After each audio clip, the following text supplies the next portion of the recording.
Alright, how's it going, everybody? In this video, we are once again building equations so that we can solve equations. So I'm starting with this statement here, q equals negative 40. Now I've chosen a problem that lets us focus on dealing with negatives and dealing with fractions. So I've got q equals negative 40. In the problem I'm building, I'm going to start by dividing by negative 10. As a reminder, a good way to be able to divide by negative 10 is for us to first just ignore that negative. What would negative 40 be if I just divided by 10? Well, I would remove that 0 and I would have negative 4.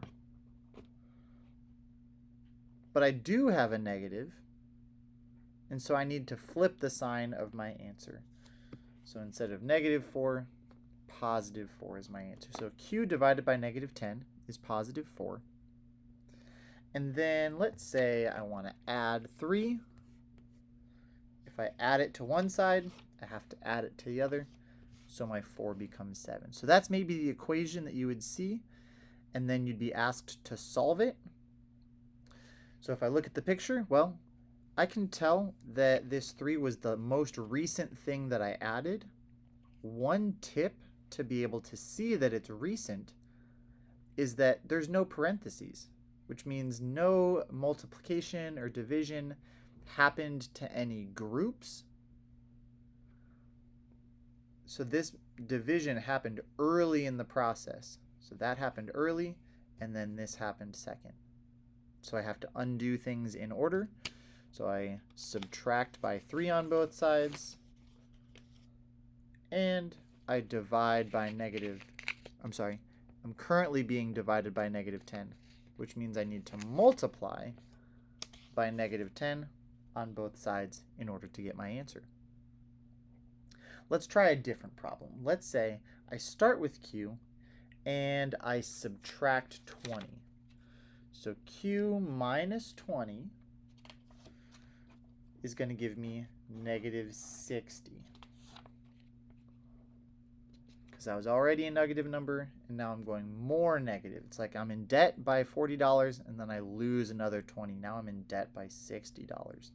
So I start q minus 20 equals negative 60. Sometimes problems will try to trick you with this, though. Instead of writing minus 20, they'll say negative 20 plus q. Now these are the exact same way of writing that. Let me scooch that in just a little bit. It's the exact same way of writing it. Negative 20 plus q equals negative 60 is the same as q minus 20 equals 60. So let's leave it this way to kind of challenge ourselves.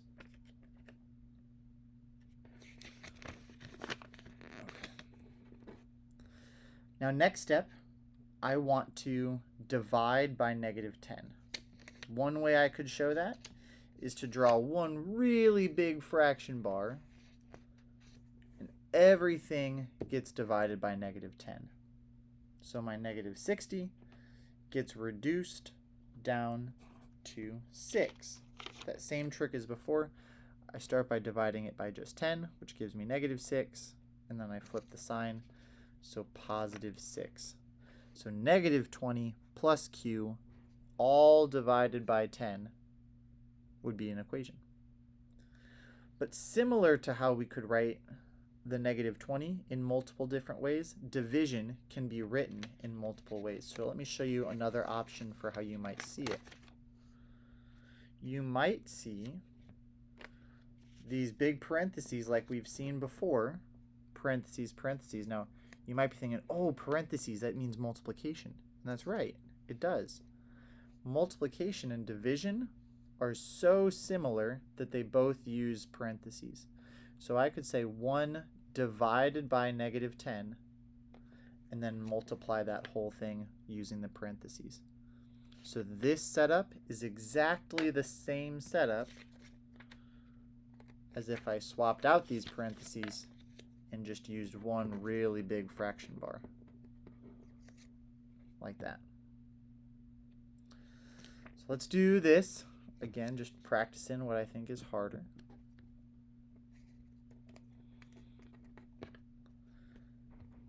The first step that we have to do is undo the last step. And we can tell it's the last step because my multiplication or my division here had to happen to everything. So that must have meant that it was recent. So the first thing I need to undo is this divide by negative 10. So I'm going to multiply both sides by negative 10.